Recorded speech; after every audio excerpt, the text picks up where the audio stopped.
Welcome back to another episode of Epic Earth.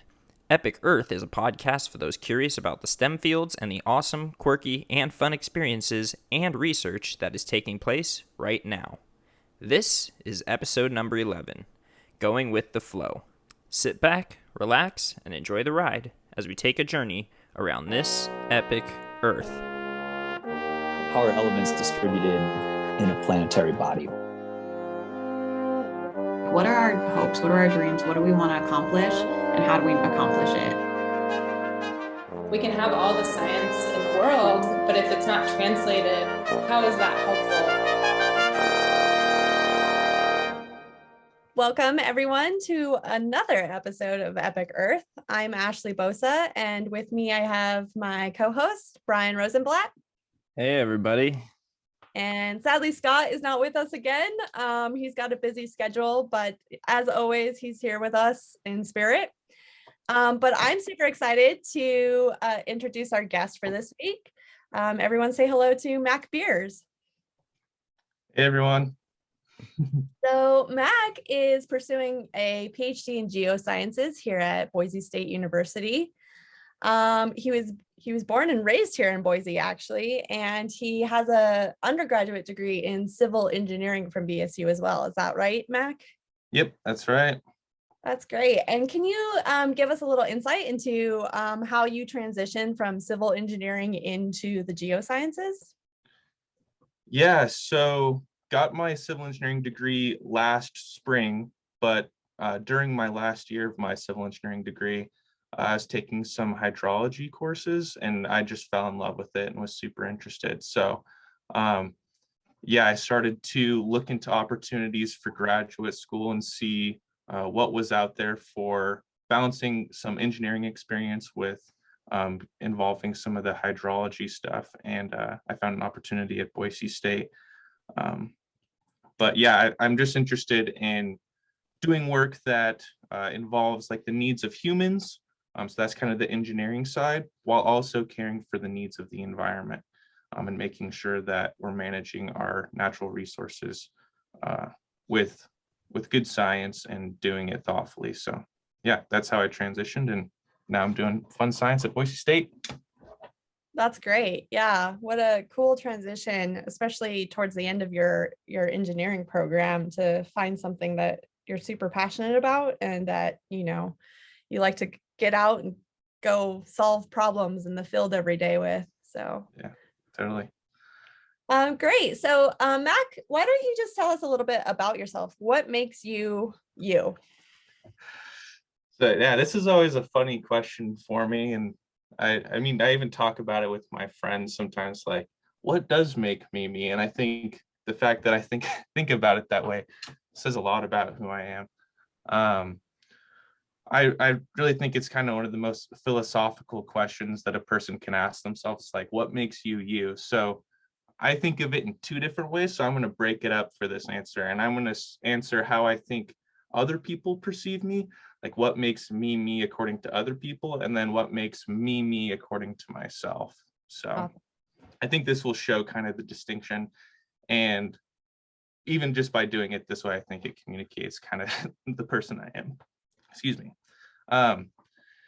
So me according to others, I think I'm someone who often can come across with like a fair amount of confidence, and I am who I am, but I'm also super awkward other times. So I think, yeah, you'll probably see it in this interview even. It's like sometimes I'm really confident about things, and I just like sometimes I'm awkward just because I'm a human and I get shy or nervous. So yeah, it's normal. And I think honestly, I don't know if you guys have the same experience, but the cubicles sometimes are so awkward because like you'll be working and you see someone out of the corner of your eye and you're like, oh, should I say hi? Like, oh, it's kind of past. Okay, all right. Is that, I just feel like super awkward sometimes, but then other times in class, I'm not afraid to speak up or ask questions or answer a question, even if I don't fully know the answer, just to break the silence when a professor asks a tough question. So yeah, so that's, I think, how some people see me. And I think people also see me as someone who has a lot of integrity and as someone who's really trying to do what's right. I know that I'm definitely not always right, but I think people recognize that as a person, I'm someone that tries to do what's right. And then I'm also someone that likes like movies and music. I tend to talk with people about movies and music a lot. I really enjoy that. And I also like most geoscientists, I like nature. I like being outside, and I like going on bike rides. I like hiking and backpacking and camping. I like all that stuff. And yeah, clearly, based on how I'm answering this question, I'm also someone that likes to explore odd questions. So according to me, how I see myself, I think honestly, this changes kind of day to day or the mood that I'm in. But for the most part, I see myself as just a regular person who's just trying to do what's right and just trying to do my best. And I think that's like a big part of my self-image. And then another big part of that is that I see myself as someone who's inquisitive and as someone who's really trying to observe the world and go through the world as an active participant. I really try to participate in everything and not just fall in line with what's happening. I try to reflect on things and then make choices. So I think that's a big part of who I am and how I see myself. And I'm also someone who just wants to have fun and try to do my best to be happy as much as possible. So to summarize that, I just see myself as someone who wants to do good for myself while also doing good for the world. And I think it's as simple as that. And that's like a big part of my self-image. So yeah, there's my different answer. No, to this that's question. amazing. That's a great answer. And I love how you sort of broke it up into maybe how other people have a perspective of you and then the perspective you have of yourself. I do have a couple of questions just based off of that answer. The first is what is your favorite movie or genre of movie and genre of music that you like to listen to? Oh man, I have a lot of favorite movies and a lot of favorite music. I think my go-to for movies is usually the Lord of the Rings trilogy. And I think I just love that because it's such an epic story and it's on such an epic scale. It's really rewatchable. And there's so many different characters that there's a lot to connect with. And there's a lot of opportunity for that for a lot of different people. So I find myself at different times in my life really connecting to different characters. And I think that, yeah, for me, that makes Lord of the Rings really enjoyable. And it's also just cool. And there's epic battle scenes and like really beautiful cinematography and stuff. Yeah. I also like Westerns. So one of my favorite Westerns is Once Upon a Time in the West. That's a really good one. Yeah. I think that's probably not as common of an answer. But yeah, I have tons of other stuff. For music, I think my favorite artist is Shaky Graves. He's a really good artist and I've seen him live here in Boise, but he's cool because he'll play guitar and he also turned a suitcase into a kick drum and he'll play that kick drum while he's singing and playing the guitar. So it just makes him like a really fun performer to listen to and to watch. So yeah. That's awesome. Really cool. Yeah. So do you want to know the solution to cubicle awkwardness? I would love to, please. Like, I really need help in this because sometimes it's so awkward. I can't handle how awkward it is. It's such a simple solution. You just need to bring a dog in because then you don't even have to worry about it. People will come up to you and want to pet your dog and say, "Oh, that's so genius." Wow. Maybe you Dang, could buy like a stuffed one. Yeah. Like, on your desk as a conversation starter. Yeah. And it doesn't necessarily need to be a dog either. Yeah, that's a really good point. That's sparking some ideas. Unfortunately, where I live, I can't have a dog right now. Yeah. So, though I do want one someday, I think that'll have to wait. But I'll have to think there might be some other solution, some distraction from the awkwardness. Yep. Yeah, it does get awkward at times. I do that too. I'm like, I have no idea who you are, but you're in my cubicle and maybe I should say hi. And then I'm like, nah. Yeah. Or even people like if you know people, but you don't know them super well. Yeah. And like you've definitely chatted a few times, but I don't know, it can just be awkward. Yeah. Well, and we're scientists, so we're awkward anyways. So yeah, for sure. My other question is I really loved how you described your thoughts on yourself. And I'm wondering, Mac, just for some of our listeners, do you ever deal with like imposter syndrome in this field? Or do you ever feel like, you know, so many of us have this daily interaction where we're like, like I don't belong here. And I feel like I'm way out of my like element and I'm just wondering what your thoughts are on that. Yeah, that's a really good point. And I think a lot of people go into graduate school with not necessarily the degree that's perfect for the exact program that they're in. And coming from an engineering degree into a geoscience degree, I've definitely found there are a lot of things that I have like never heard of that a lot of other students have worked with for even a couple of years. And that part sometimes to me can feel, I don't personally feel a lot of imposter syndrome. It just feels like I'm trying to catch up a lot. And I think sometimes that's like the like rat race and just trying to like keep up the pace sometimes. And that can be tiring. But I try to remain confident in the fact that I was able to learn things for my degree. And even though 100% of that doesn't apply here, I can use those skills. And as a person, I've proven to myself that I'm able to learn new things and learn complicated things. And I know that I can do that in this degree. So I personally don't feel a lot of imposter syndrome, but I try to look at it through that lens of like, I just don't know this stuff yet. And I'm just working hard to try to get up to speed.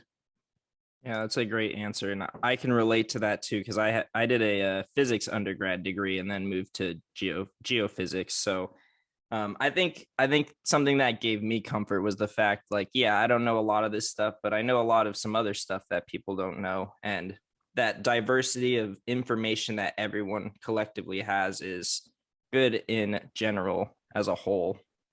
So Yeah, I totally agree. I think that's what makes good science is that diversity. So yeah. Yeah, absolutely. Those are both great answers. And I know that's something Brian and I have talked about before. I have a degree in geology, but I'm doing geophysical stuff right now. And like the learning curve is so huge, but yeah, it's good to keep in mind that, you have other strengths which you bring to the table. And it's often conversations I have with my advisor where he knows a lot of the geophysics stuff, but I know a lot more of like geology based things around what we're studying. And so it's nice to be able to give him my input in terms of that. yeah, absolutely. So you talked a little bit about how at the end of your engineering degree, you took some hydrology courses and fell in love with it. So is there a particular thing or any sort of particular study that like really drove you towards the hydrology field, and or how did you really get interested in your field of work? Yeah, I think so. I took two courses. I took Jim McNamara's hydrology course, and I took my advisor now, one of my two advisors now, her hydrogeology course, Anna Bergstrom's course. And I don't think it was any one specific thing in either of those courses. I think it was how the science felt as a whole was really exciting for me. And like I mentioned before, the balance of like nature's needs and humans' needs is important to me. And that's really why I went into engineering in the first place. But I definitely have felt that through my engineering degree, I was heavily leaning on the like human side and human needs and human development. So seeing this other side, the more nature side and the natural processes side, was super exciting for me. And I think all of it was exciting because it was just different.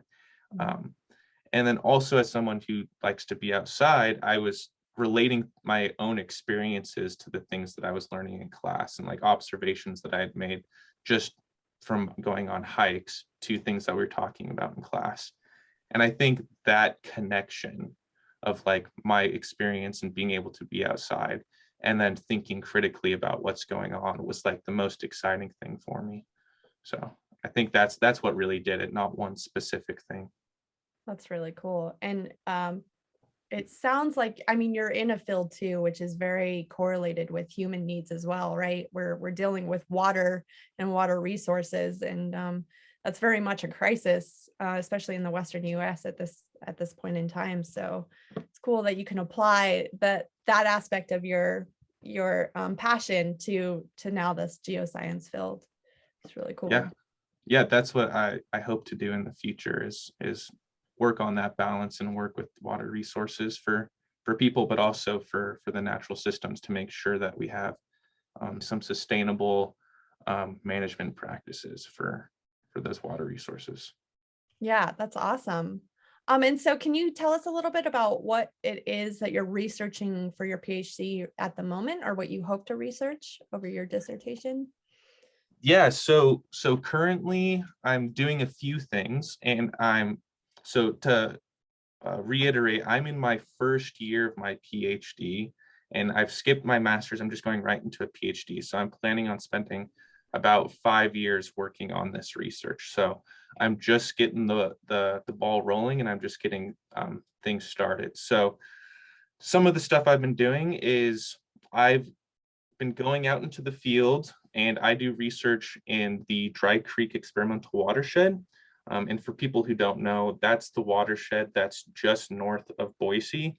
Um, if you're driving on your way up to Bogus Basin, it's a watershed in that area. So what I've been doing is going out and hiking in that watershed, specifically in the lower section of that watershed.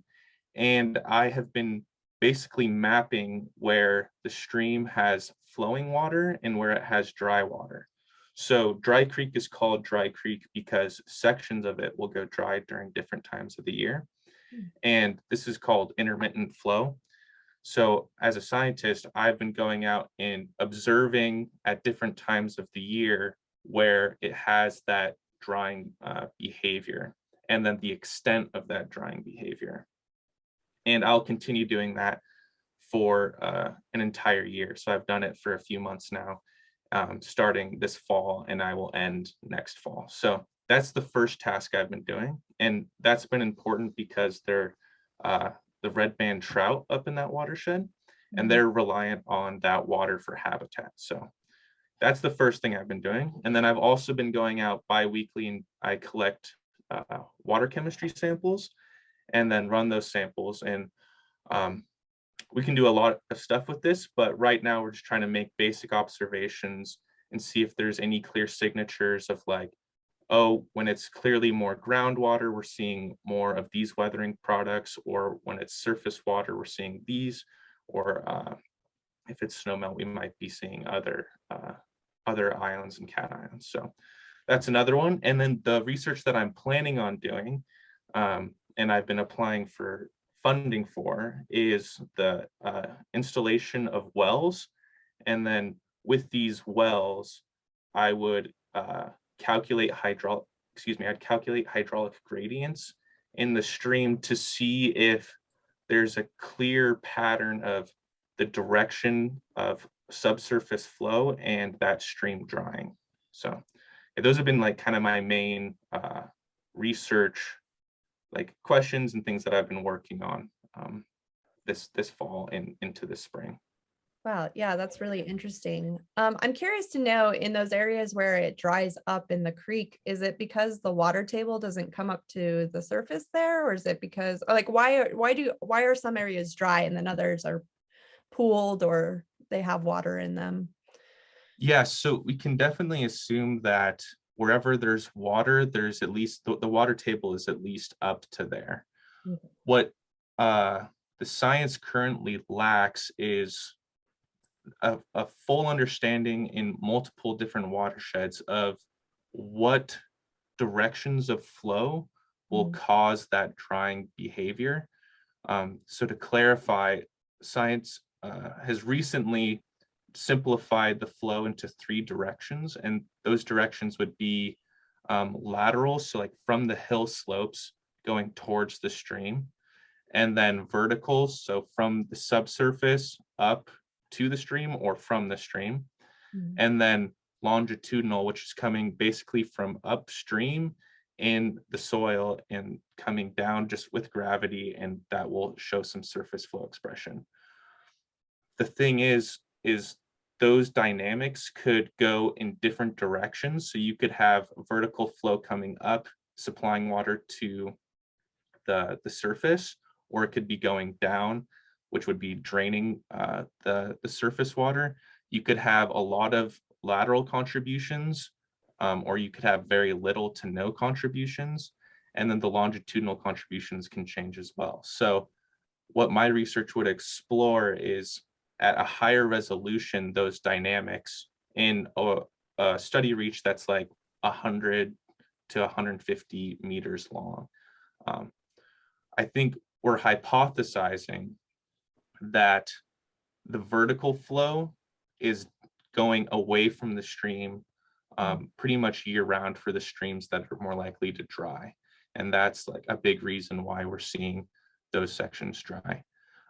But it could be more complicated than that. And I think the wells will help shed light on exactly what's going on. Wow. Yeah, that's really interesting. And I mean, it just goes to show how complex these systems are, and just how interconnected everything is with the topography and the surface of the earth, but also everything subsurfacely, right? What's happening underneath what we're actually seeing on top of the crust. So super cool. Do you think Totally. Oh, sorry. Oh, I was just going to say, there's a lot more going on that I'm not including, like how the riparian vegetation impacts it, how the like changing of the subsurface, like if the hydraulic conductivity changes or the soil changes, all of that stuff can have massive impacts. So, Yeah. Sorry, what were you saying, Brian? I was going to say, for our less geoscience savvy listeners, do you think you could give us a TLDR of what just a watershed is? Yeah, so a watershed, you could think of a watershed in really simple terms. It's basically just a bucket. And if you were to have rain go over the bucket, right, or a hose or whatever, the watershed is just that bucket. So it's going to capture all of the water that falls into that area. So a watershed can be conceptualized as a bucket that's going to catch all of the rain that fall and snow that falls over it. And because it captures all of that, the water has to go somewhere, and it will usually come out at an outlet, which is usually the form of like a stream or a river. Great. Thank you. Yeah. Yeah, that's a really good description. So Mac, what is the best or most fun thing about what you do? So I do several fun things, but I think the absolute most fun thing that I do is just the fact that I get to go outside and spend time in the Dry Creek Watershed. It's just really beautiful out there, and it's always changing. So I've been out there for a few different seasons now, and it's just, yeah, it's dynamic and it's beautiful, and there's just a lot going on and a lot to see. So I really enjoy that, and nothing really beats spending time out there. And then also, I think the other really fun thing that I do is really the fact that I get to do a lot of different things. I personally feel like variety is a spice of life, and it's like really adds a lot of like value to my life. And I think for most people, and it keeps me sharp and happy. So I get to do a lot of different things. So like sometimes I'm writing code, sometimes I'm in class, sometimes I'm working with instrumentation, sometimes I'm reading papers. I think the variety in like breaking that monotony really is a lot of fun for me, and like really brings a lot of fulfillment and enjoyment to my work. So I really enjoy like getting to do different things and not just sitting at my computer all the time. Mm-hmm. Yeah, I think a lot of us can relate to that for sure, which makes the geosciences and a lot of science fields really fun because you get to go outside and apply your science as well, which is awesome. I'm going to actually go on with that question. And do you have any fun stories from the field that you can share with us? Yeah, I have definitely several fun stories. Well, I'll go with one from last week because it's the most fresh in my head. So last week I went and collected some water chemistry samples, and this requires me hiking out into the watershed. It's about 3.5 miles up and 3.5 miles back. So it's about a 7-mile hike, and it's snowy up there. So there's not a ton of people right now. There's a trail along the creek, so it is pretty well trafficked, but definitely a lot less people since there's been all this snow. So anyways, I was out hiking. I hiked 3.5 miles out and collected some water chemistry samples on my way back. And about halfway back, I stopped at a fork where I have to collect a sample, and I looked up the fork and saw what was clearly a dead animal in the middle of the trail. And then I started to look around and saw clearly that animal's blood and fur all over the place. So I, as a curious geoscientist who had to collect a sample right there, investigated and played some detective and was able to, take some pictures and make some observations of what was going on. And while I was also looking over my shoulder every other second, worried that there's a hungry mountain lion that was defensive of their food. Yeah. And then after the fact, I and a friend looked at the photos and we deduced that it was most likely a mountain lion that had killed a smaller deer up in the watershed. So a bit gruesome of a story, but quite exciting at the same time. So yeah, there are mountain lions up there, and that's a bit crazy, but it's exciting. And then I've also encountered like bucks snorting at me up in some tributaries, and I'm pretty sure I also like snuck up on a mountain lion one time because it looked like there was something that was sneaky and quiet in some brush, and then I just could not see it anymore. And by that time, I was definitely walking away, well, definitely staring at it, but like walking away quickly and just trying to get away. So Yeah. but yeah, it's been pretty exciting up there. Dry Creek is it's a crazy place. I've also fallen. I sometimes take my mountain bike up there. I've also fallen pretty hard on some rocks doing that and busted up my arm and got, I don't know if you can see, I got some like scars on my hand now from getting pretty scratched up. But yeah, Dry Creek is a tough place, but I've thought about, yeah, I've thought about like if you could give a personality trait to a watershed, I would definitely say that Dry Creek is pretty tough, pretty hardy, and a bit sassy at times. So yeah. Yeah, I've heard that. A lot of people who work up in that area are like, it's pretty gnarly. Like it's you've got to have some fun like skills and just be able to like take it as it comes, basically, if you're gonna hike that trail. But yeah, that's awesome though. How scary though to like be near mountain lions. That's creepy. Yeah, I haven't been too worried about them, but it might be good to, if I'm not on the trail, to be with some other people. So, but it's just, yeah, they're out there and it's okay. I don't think they want to mess with humans. So, but I'll still be cautious and smart, of course. Of course. Yeah, we're usually very cautious and smart as scientists. When we go out in the field, we try to be very aware of the fact that there are different types of wildlife out there, and they're not necessarily trying to hurt you, but they're trying to protect themselves. So yeah, just got to be aware of that. Yeah, I've also seen rattlesnakes out there. That's what I'm thinking about. So Oh, there's God. everything. Yeah. There's everything. Yeah, it's an exciting place. Yeah. I'm surprised that I got through my entire field camp without seeing one rattlesnake, because we were like in rattlesnake country. I don't know. I must have been kicking the dirt enough that they just didn't want to be around me. But Where was that, Ashley? I did my field camp in northern New Mexico and southern Colorado. So like right in the middle of summer. So yeah, I'm surprised you didn't see one. I know, it's kind of crazy. I don't know. Maybe I'm just, my field partner the entire time was like, I really want to see a rattlesnake. And I was like, I really do not. Like, we were on opposite ends of like what we wanted to see. And I was like, let's not pray that we see a rattlesnake. That sounds like a terrible idea. Yeah. Yeah, I've actually never seen one before that. And yeah, I was a wildland firefighter and I was on a desert crew. So we were in the desert all the time. And I guess they probably shy away from fire, though we weren't always right at the fire. Oh man. Well, I want to ask you sort of a fun question, and it's a question that I think a lot of our listeners really like, and also I like because I like the creativity that a lot of our guests sort of come up with. But if you could describe your work using an analogy, what would it be? Yeah, so I think this is a tough question. I think there's a lot of different directions people can go, and I see why it's a fun question for people to think about.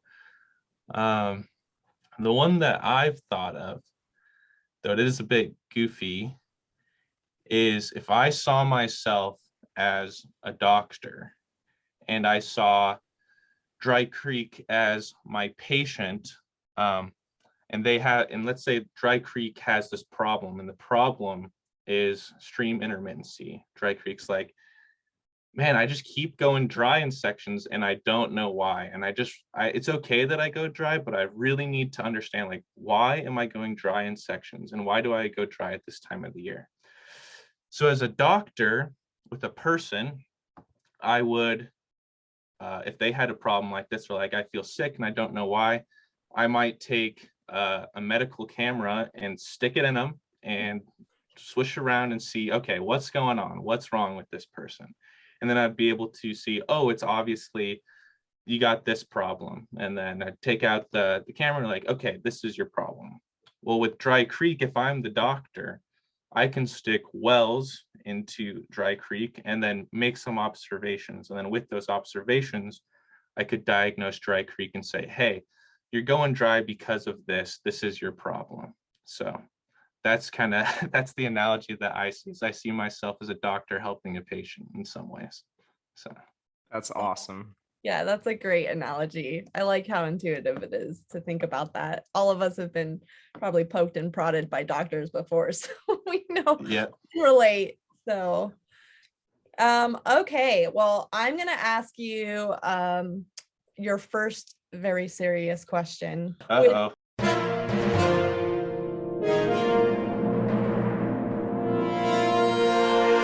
Serious question. How would you solve a scientific problem if you were from Titan?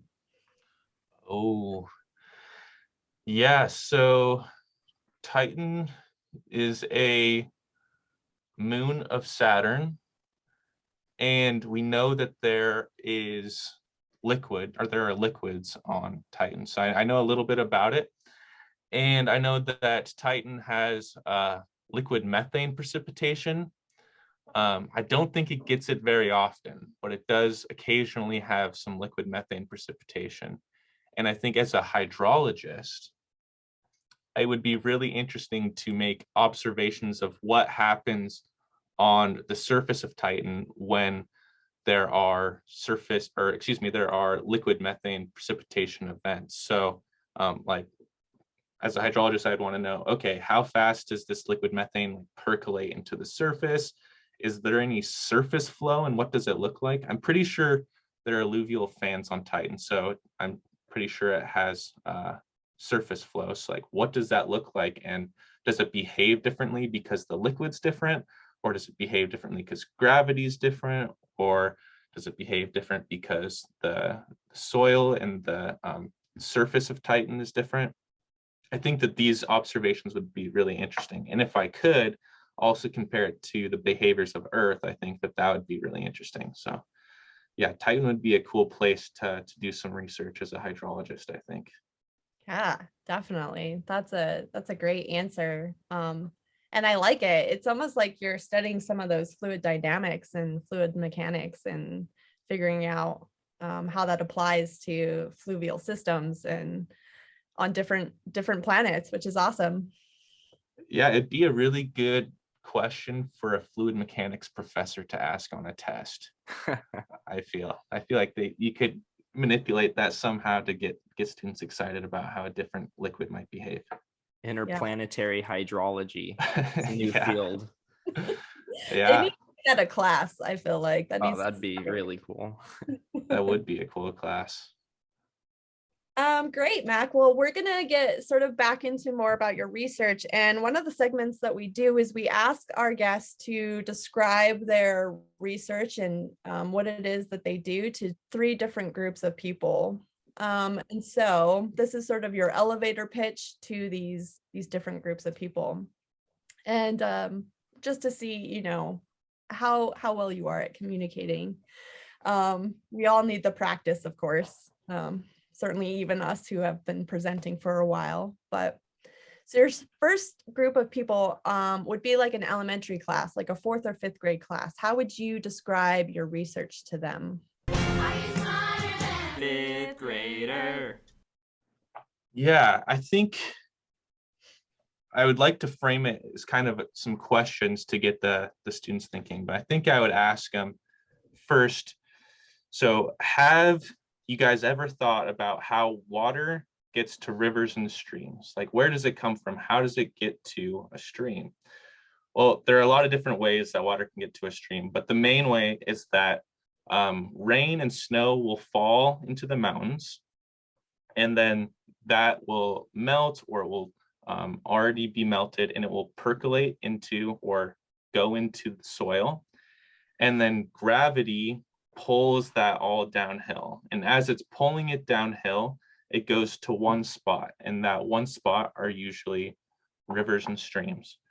And sometimes in some streams, you'll have water that's flowing, but some streams also go dry during different times of the year.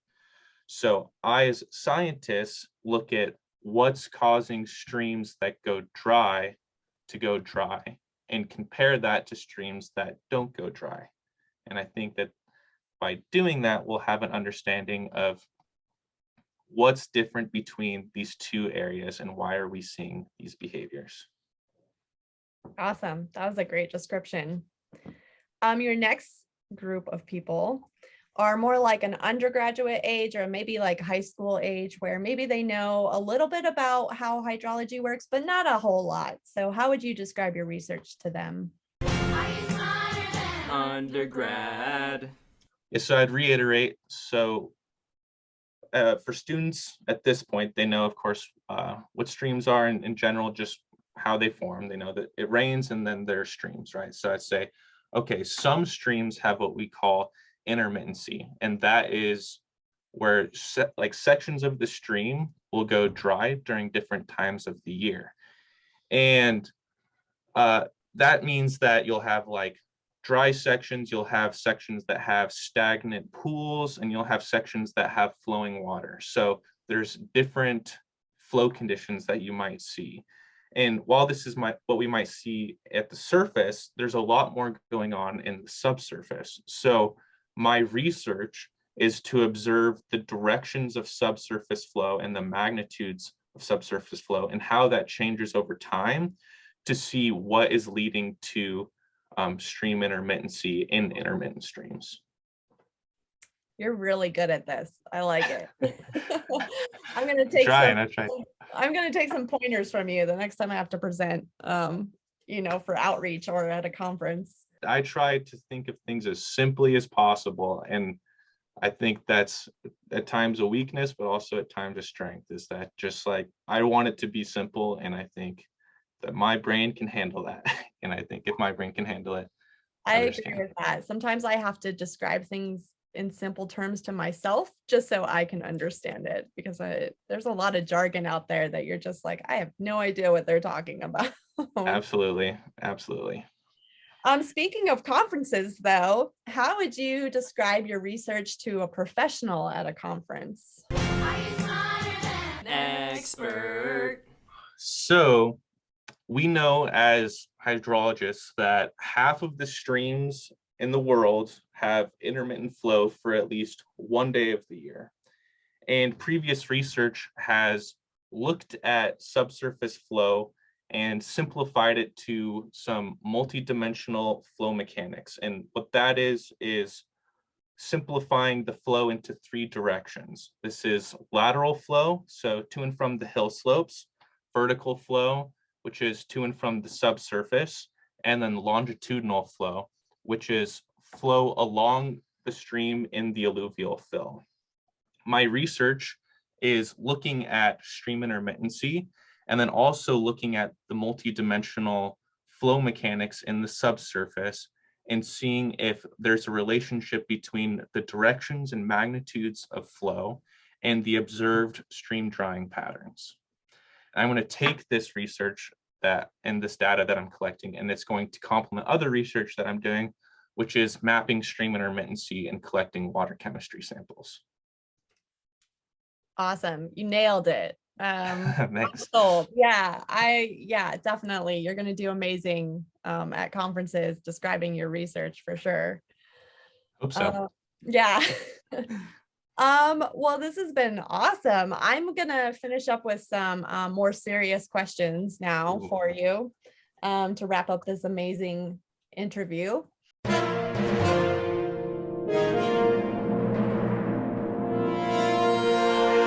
Serious question. So my first serious question is, if you could be any superhero, who would you be? Wow, what a tough question. And by this, you mean a superhero that already exists, right? It could be one that exists, or you could just create your own superhero in your head, like Hydrology Man or something. Yeah. Well, I might have a few different answers. You know, I've always really liked Spider-Man, and we were talking, some of my friends at school and I were all talking about our Myers-Briggs personality test, and we all took the test again, and I apparently was Peter Parker, Spider-Man, my personality type. So I definitely relate to Spider-Man for both those reasons for liking him, but also apparently my personality type, according to Myers-Briggs, relates to him. Though, maybe I'll think about it for a second. I want to give a good answer for a different kind of superhero. So it's a tough question. I think sometimes it's fun to think of superpowers that are really mundane, and I think that might be a superpower that's more exciting and more reasonable without becoming some oddity in the world that could get by and pretend that I'm not a superhero. I think one thing that'd be really fun and that would make my job a lot easier is if I couldn't necessarily fly, but if I could like levitate like 3 to 6 inches off the ground. That way when I'm hiking, I could just like zoom across and like get everywhere I need to go really efficiently. But I can't like fly high enough where like I'm actually off the ground like Superman, but I'm actually like low to the ground so I could be kind of sneaky about it and then also be like super efficient. I think that would be kind of a cool subdued superpower that I would reasonably like to have. That's a great answer. That poses the question, if you fell off a cliff, would you be able to like catch yourself in a levitating state before you hit the ground or something? Yeah, that's a really good question. And these are the things that I need to think about before I commit to this answer. If it's a cliff, maybe what matters is my closeness to mass. So as long as I'm not too far away from the like cliff side, I think I should be able to use my powers of low flying to catch myself on the cliff, but I have to be close to the cliff. Checks out. Makes sense. I doubt I'd be strong enough to be able to stop myself from impact straight down. That'd be interesting to record that on infrasound as he's like falling down the cliff. What does that sound like? It'd be interesting to think of what does it sound like when I'm going over the ground? Like what is allowing me to fly over the ground? Like, is there a relationship between the ground and like the bottom of my feet? Yeah. Like, there's got to be some crazy waves going on with that, right? Yeah. And then trying to go over water, would you be able to get that opposite force from the water to keep yourself above? Oh, yeah. Maybe I can't fly as high over water because it's not. This is awesome. Just walk on water at that point. Yeah. I was really worried you were gonna pick like a mundane like superpower like folding laundry or something, but flying on the ground 3 to 6 inches sounds much better. So yeah, it can't be too mundane. That's no fun. Do you guys have a mundane superpower or something? Or maybe not mundane, one that you guys really wish you had? Oh, that's a good question. Putting it back on us, Mac. Yeah. This is a good question. It says a lot about someone. Okay, here's what mine would be. I would like the ability to alter the bandwidth that I can hear sounds of. So I can go down into infrasound, hear super low frequency sounds, or bring it up into the ultra band and hear super high frequency sounds. Just be able to alter that, or maybe even put in like a bandwidth filter and filter sounds in the middle or something like that. That'd be my mundane superpower. That'd be amazing. I feel like you'd be not only a better scientist, but also you could become a musician with that. Like you could be hearing things people don't hear. Yeah, those That's are a good cool. one. I don't know that I have a mundane one. I feel like I've always wanted to teleport. So that's like my thing. I'm like, if I had a superpower, teleportation would be it, because you could just go anywhere and come right back. Yeah. Would you go like all over the world, or would you use it for like, oh, I need to get to school, and like, boom, you're at school? Or would you use it for all of the above? Like, what would be the main thing? I think like just all over the world. I think going to school, I mean, maybe if I'm running late, but like, I don't know, it seems like a waste of power if you're just like, I need to like show up in my cubicle and be awkward with people walking in and out of it. So Yeah. but I feel like all over the world, maybe the universe, that'd be cool. Like just be like, you know what? I'm gonna go explore this galaxy and You'd have hopefully to not put on die. a spacesuit beforehand or something so you can. Yeah. That will be like my secondary superpower, is that I can just like breathe in any atmosphere. Yeah, I feel like you have to be careful. I'm sure you guys have experience when you're like sleeping and you're like kind of start to like, you're starting to fall asleep and you're kind of dreaming and you like kick your leg. Like, what if you were doing that and you like accidentally teleported into space? Like while you're Like, you'd have to be really careful. Or maybe you just teleport to space and sleep there so you can have a nice quiet environment. Yeah. in a true. vacuum. Yeah. Yeah, Avoid but space. you might teleport to like the grocery store in your pajamas and you're like, Yeah. oh, you like Yeah. wake up and you're like, oh my gosh, to teleport back real fast. Yeah, that might be awkward, but fun stories. Be a good conversation starter. It would be. Yeah. I'm sure it wouldn't happen too often, but something to think about for sure.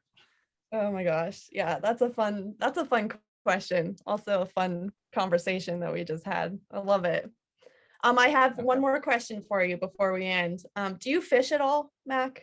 You I like to fish? don't fish. I am somewhat interested in fly fishing, but yeah, I don't know if I'd ever really get into it. It's more for me, like I've been out fly fishing with people that are really into it, and for me, it's more about just like being outside and being in beautiful areas and just like being at peace with the river. So Nice. Because my question was, do fish get thirsty?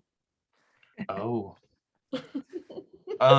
you know, I think they get thirsty, but they get thirsty for oxygen. Ooh, I think nice. I think the dissolved oxygen is really important for fish, right? So if, and this is a big part of my research because fish are impacted by intermittent streams, but if the water's too warm, then you won't get enough. And it's also, if it's too stagnant, you won't get enough dissolved oxygen, and the fish will suffocate. But I think it's a comparable analogy where they get thirsty for oxygen, just like we get thirsty for water. And if they don't have enough oxygen, then they'll suffocate. So that's my working my way around your question. Scientific You're doing an answer. amazing job. Yeah, you're just doing amazing. So I feel like we You- could just sit here and interview you on all these questions all day long. So I love answering these weird questions. Me and Reed, who's in my cubicle with me, he's one of Kendrick Kaiser's students. We just ask each other the weirdest questions all the time, and we just like to explore them and joke about it. So we really build off of each other, and it's a lot of fun.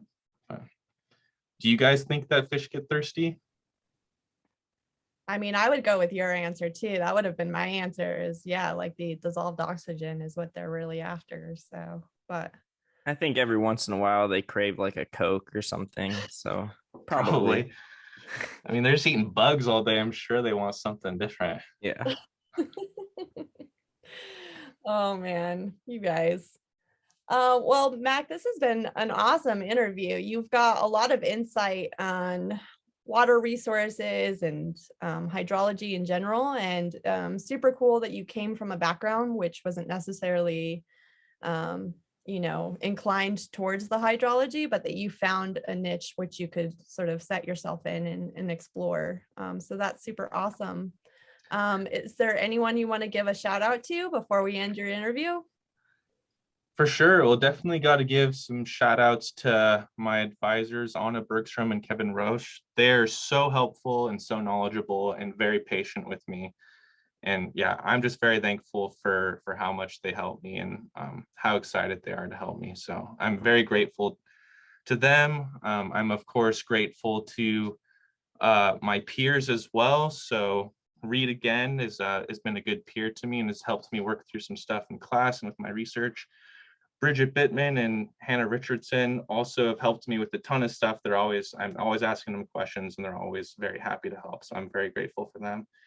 And then of course, my partner, Emily, she's amazing and she's always supportive and always helping me through graduate school. So I'm very grateful for her. And also just my family and the rest of my support. They're all amazing and I love them very much. So thank you, all of those people. I appreciate you. Awesome. Well, Mac, thank you so much. This has been great. And we look forward to hearing more about your research in the future. Thank you so much. I appreciate your guys' time. That was a lot of fun. Awesome. Yeah. Thank you. All right. We'll talk to you later, Mac. Sounds good. If you ever see me in a cubicle, don't be afraid to say hi. Same to you. Sounds good. Well, that was an epic conversation. We'd like to thank all of our listeners. Tune in next time for another Epic Earth podcast. So Mac, what is the best or most fun thing you've done? Or what do you like, what's the best thing you do about your of your research that was really an awkward question. This will go in bloopers for sure.